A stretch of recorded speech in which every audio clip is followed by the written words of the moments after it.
Это программа «Актуальное интервью», в студии Иван Лазаренко. Более 40 человек заболели после посещения свадеб в ресторанах Якутска. Но у 11 из них подтвержден диагноз сальмонеллез. Объекты общепита закрыты. Роспотребнадзор продолжает выявлять пострадавших в ресторанах «Белая ночь» и «София» и расследовать деятельность индивидуальных предпринимателей, приведшей к массовому отравлению граждан. Почему такое стало возможным и как грамотно защищать потребителям услуг свои права в подобных случаях, мы сегодня поговорим с заместителем руководителя управления Роспотребнадзора по республике Саха-Якутия Натальей Борисовой. Наталья Борисовна, здравствуйте. Здравствуйте. Что касается ситуации на сегодняшний день, каково точное число уже выявленных пострадавших и сколько времени обычно проходит, чтобы выявить всех контактных, всех посетителей данного общепита и понять, что опасность заражения уже миновала? На 28 утро сегодняшнего дня у нас зарегистрировано 54 больных, уже 54 больных, из них 34 госпитализировано.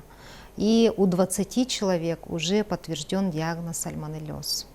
Но это вот на сегодняшний день у нас такая ситуация. Задействованы 3 района. Это Мегино-Кангаласский, Усть-Алданский район, Хангаласский район, ну и в городе Якутске. Это все те пострадавшие, которые 16, 17 и 18 августа они находились на свадьбах в ресторанах, банкетных залах «София» и «Белые ночи» ООО «Сеул». Ну а можно ли говорить о том, что на сегодняшний день вот эта цифра 56 человек окончательная, или можно ждать, что появится еще Ну вот в ходе санэпидрасследования вообще мы регистрируем с момента выявления последнего больного в течение 7 дней. Но мы прогнозируем, что до 30 числа уже все те больные, которые конкретно заболели после употребления готовых блюд, на данных свадьбах вот до 18 августа они уже должны обратиться. Вот большинству пострадавших поставлен диагноз сальмонеллез. Известно ли уже, что стало причиной? Некачественное сырье поставщиков, нарушение технологии приготовления, может быть, блюд или хранения блюд? И вообще, насколько эта болезнь серьезная и заразная? Ну, вообще, сальмонеллез – это инфекционное кишечное заболевание. Оно вызывается патогенным возбудителем, сальмонеллой. Сальмонелла, она во внешней среде очень устойчива. Ну и, конечно, это механизм передачи фекально-оральный, то есть через инфицированные продукты может возбудитель попасть в организм человека, либо через работников, носителей, которые приготовили непосредственно готовое блюдо. Да? Ну, на сегодня у нас санэпидрасследование продолжается, поэтому к окончанию санэпидрасследования мы уже однозначно скажем, что послужило источником данной вспышки. Сегодня мы уже утверждаем и подтверждаем то, что в 2 этих банкетных залах, вообще в 4 ресторанах ООО «Сеул», которые находятся по адресу Дзержинского, 69, при внеплановой проверке, которая у нас была согласована с прокуратурой республики, в связи с угрозой жизни и здоровью граждан, там полный комплекс нарушений санитарного законодательства. То есть, если кратко сказать, то это полная антисанитария, нарушение всех правил личной гигиены. Это очень грубое нарушение, когда работников буквально принимают на работу с улицы, без никаких подтверждающих документов о состоянии здоровья. То есть это нет личных медицинских книжек вообще у человека, есть такое. Нет данных о медицинском осмотре, человек не прошел санитарно-гигиеническое обучение, нету результатов вакцинации, вообще вакцинации никакой, нету результатов ФЛГ, ну и в общем такая полная картина безобразия именно в момент проверки, когда они непосредственно работали. Наши специалисты вышли 23 августа, когда уже нам прокуратура согласовала эту проверку. И вот установили такой полный комплекс антисанитарии и нарушений санитарного законодательства. Тут еще в ходе проверки мы установили, что не все повара имеют, и вообще работники не имеют специального образования. То есть находится вот повар, да, он работает повар. Кто вы? Повар. А где диплом об образовании какой-нибудь, ну, среднего образования, высшего Да, никаких образования? документов на руках Документов нету, и на момент проверки они не могли подтвердить, что они вот являются конкретно вот работниками со специальным образованием, да, и налицо факт того, что вот эти все нарушения, люди, которые готовят еду, они вот без специального образования и вообще без никаких документов. О приеме на работу даже нет документов, нет приказов, должностных инструкций, вообще полный бардак. Про технологические карты приготовления вообще можно, наверное, не спрашивать. Технологический процесс, он вообще нарушен полностью нарушен, поэтому при проверке установлено, что и готовая продукция, и сырая продукция, они все вместе хранились в холодильнике, и вообще на производственных столах нет маркировки инвентаря, кто что за что отвечает, кто какие блюда готовит, вот такого разделения нет. Ну, вот в поле зрения вот эти заведения общественного питания попали впервые, или ранее Роспотребнадзор уже реагировал на какие-то, может быть, жалобы? Так, в общем, в течение вот последних, вообще на ООО «Сеул» и на эти рестораны вот очень много же мероприятий, банкетов, юбилеев проводится в данных в данных банкетных залах, но обращений граждан по поводу вот отравления, вообще по оказываемым услугам в адрес Роспотребнадзора не поступало. То есть впервые только? Да, при этом я хочу сказать, что плановая проверка, которая была проведена в отношении ООО «Сеул», она была проведена в мае этого года. То есть были выявлены нарушения, также нарушения санитарного законодательства, которые на момент вот, вспышки они не были устранены. То есть индивидуальный предприниматель, он никакой ответственности сам вот не несет, получается, безответственно работает, чисто на зарабатывание денег. А вот по результатам расследования, которое сейчас проводит Роспотребнадзор, планируется ли возбуждение уголовного, может быть, дела? Ну, материалы будут направлены, вообще материалы направлены уже в правоохранительные органы, и по запросам правоохранительных органов, конечно, они будут предоставлены. Нами сегодня уже материал направлен в суд. Мы вчера направили в суд по статье 6.6 Кодекса об административных правонарушениях для административного приостановления деятельности объекта. Ну, в целом суд уже будет рассматривать это дело. Ну, если взять статистику прошлых лет, то как часто подобные случаи происходят в республике? Может быть, какие-то самые громкие можно озвучить, что сделано и, в принципе, о чем свидетельствует вообще данная ситуация? Какой-то, может быть, халатному подходу к делу со стороны именно предпринимателей, это какие-то, может быть, форс-мажорные обстоятельства? Ну, сейчас вот насчет, как вы сказали, вот халатного отношения, да, предпринимателей, это 294 федеральный закон, все предприниматели знают об этом федеральном законе, что плановые проверки у нас проводятся там с определенной периодичностью, да, но Роспотребнадзор имеет как бы рискоориентированный надзор.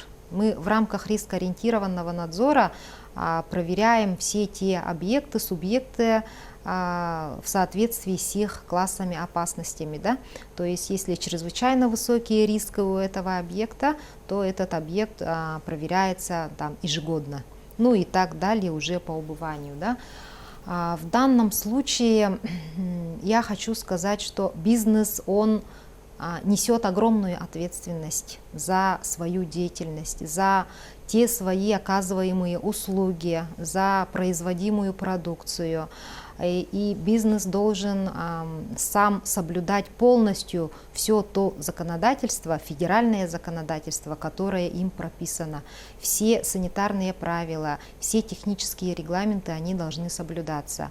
Но к сожалению, у нас вот бывают ситуации, когда это со стороны бизнеса не исполняется, и уже возникают такие массовые инфекционные заболевания, вот вспышки. Да? Например, вот в 2010 году у нас была крупная вспышка дизентерии Флекснера, связанной с употреблением готового продукта Бифацил Якутского городского молокозавода. Там пострадало более 280 человек, в том числе это практически там 190 детей было. И там источником инфекции послужили работники самого предприятия. Также у нас в 2012 году был случай отравления массового, связанный с продукцией ИП «Овсепян». Это кремовые кондитерские изделия. Также порядка 60 человек пострадало в этой вспышке. И источниками также послужил человек. В 2015 году у нас была вспышка пищевой токсикоинфекции, связанной с употреблением продуктов тоже кондитерских изделий. Это Нарьяна, ну помните, наверное, ИП Киселева. Там тоже источниками послужили работники этого предприятия, то есть у них был выделен стафилококк, и этот же стафилококк был выявлен в готовой продукции и у больных. Да? Ну и вот последний случай был в Чурапчинском районе, да, люди отравились вот готовой продукцией, шаурмой. Там также был сальмонеллез и тоже больной человек, который готовил вот эту всю продукцию. В прошлом году у нас массово-резонансно была пищевая токсикоинфекция, связанная с отравлением при употреблении уже промышленного продукта консервов Сайра. Тоже, наверное, помните. Но тут уже установлено было, что промышленная стерильность этих консервов была нарушена уже заводом-изготовителем. Ну, вот что касается случая с якутским гормолзаводом, тогда было очень много пострадавших действительно, но удалось доказать вину производителя, и пострадавшие получили компенсации. Планируется ли вот в этом случае, в последнем, что-то подобное? Будут ли обращаться граждане за защитой своих прав, ну и в том числе за компенсацией? Ну вот, за компенсацией, да, в случае ЕГМЗ было порядка 1 800 000 общая сумма, да, возмещенного ущерба. Через суд все это дело проходило, и не в течение там 1-2 месяцев, а в течение длительного времени все эти экспертизы проводились. В целом моральный вред из них вот 1 700 000 где-то был. Ну, на ребенка там, на пострадавшего ребенка моральный вред где-то 10-15 тысяч. Вот это уже по решению суда было. В данном случае мы уже работаем с пострадавшими. Они могут подать заявление в судебные органы, но при этом вот порядок он таков. Сперва они подают претензию в адрес ООО «Сеул», оформляют эту претензию, туда прикладывают полностью все выписки из стационара, из лечебно-профилактического учреждения, где им уже поставлен, утвержден диагноз сальмонеллез, да? Прикладывают туда копии листков о временной нетрудоспособности, если они, у них был больничный лист, да, упущенная выгода это называется. Ну и все подтверждающие документы, и направляют претензию в ООО «Сеул». В течение 10 дней ООО «Сеул» обязана им уже на эту претензию ответить, либо не ответить, да. Если они не претензии их не удовлетворяется в добровольном порядке, добровольном порядке, то они могут обратиться к нам в управление Роспотребнадзора, либо самостоятельно в суд. Наши специалисты помогут составить исковое заключение и выступить в суде в качестве привлеченной стороны в защиту прав потребителей. В связи с тем, что этот случай все-таки довольно массовый и приобрел большой общественный резонанс, есть, конечно, большие шансы, что закончится все это благополучно. Но как быть с единичными случаями вот таких пищевых отравлений, как доказать и как отстоять свои права потребителю? Ну, если человек сходил куда-то в общепит, либо заказал доставку там, к себе домой, да, и отравился, в данном случае как бы доказать причинно-следственную связь, ну, сложно бывает, потому что люди обращаются поздно, при этом они занимаются самолечением, и диагноз они не могут подтвердить. Например, вот конкретный диагноз. Просто представляют справку, что они приходили в лечебно-профилактическое учреждение, но диагноз им не поставлен.